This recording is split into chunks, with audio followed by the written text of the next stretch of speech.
Hello boys and girls, today we have another story by the Japanese artist Satoshi Kitamura.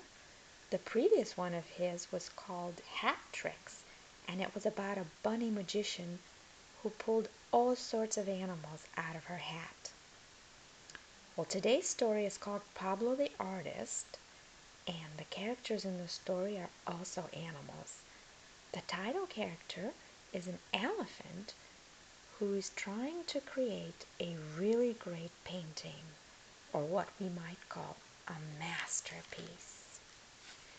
The book is dedicated to David McKee, who created the Elmer the Patchwork Elephant series. I have a video where I'm reading one of those stories called Elmer and Snake. You might want to check it out. But here is Pablo the Artist. The members of Hoof Lane Art Club were excited.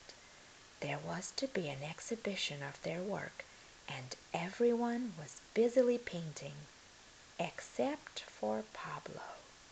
It was his dream to have a picture in an exhibition, but now he stood in front of an empty canvas, arms folded, looking troubled.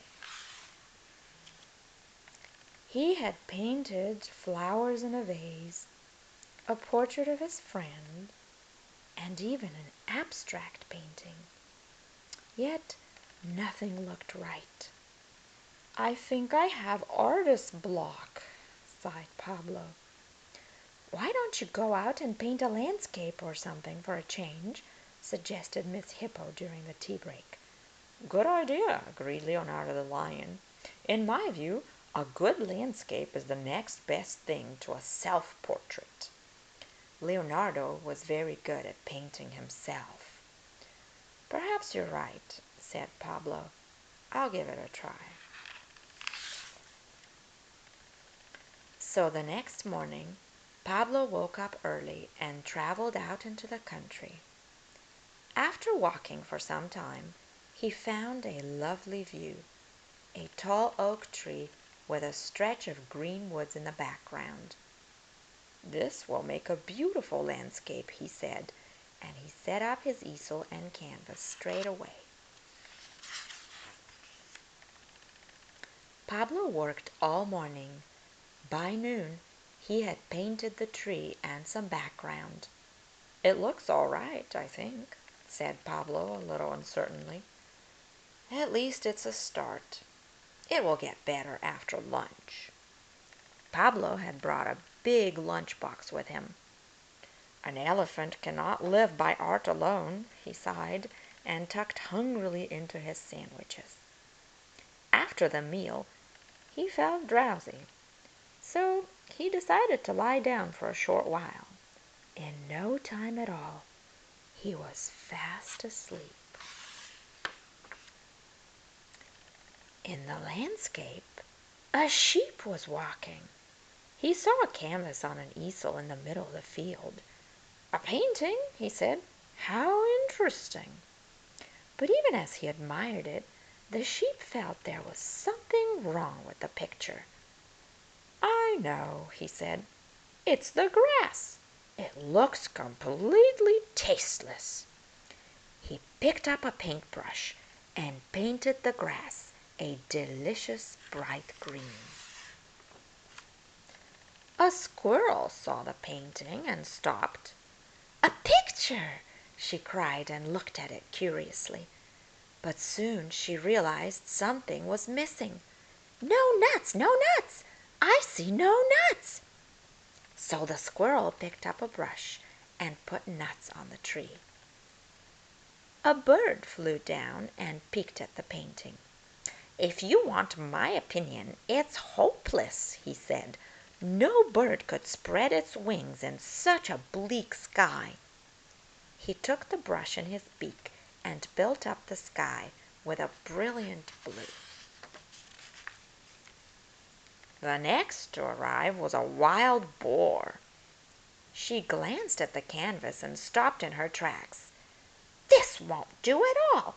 Where is the shady green grove that I live in? How could the artist have missed it?"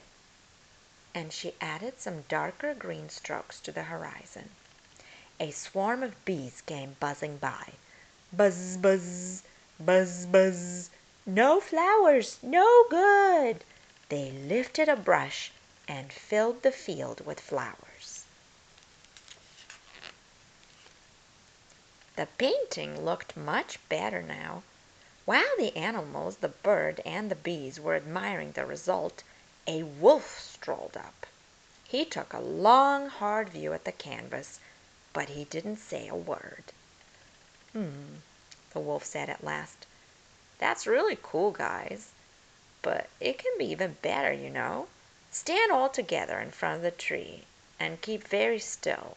This won't take too long. Then he picked up a paintbrush and started to paint.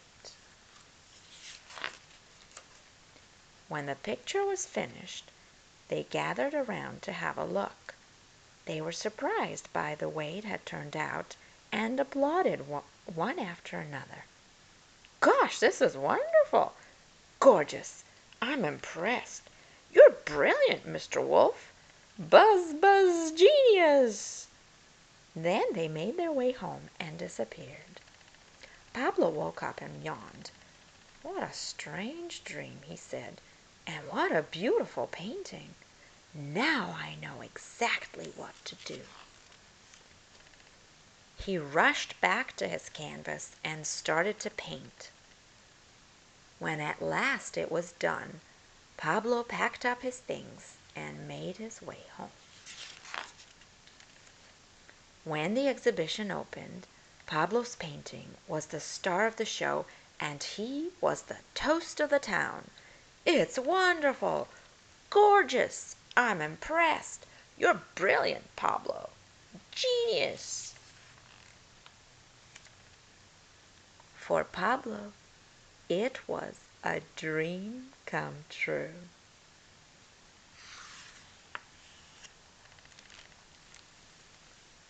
The end. Tell me, boys and girls, could you answer a few questions about this story? Can you tell me what Pablo's problem was? And how did he solve it? Also, think about your own lives. Do you like to paint? What do you think makes a good artist? Think about that. I hope that you enjoyed the story, and we'll see you back soon. Bye!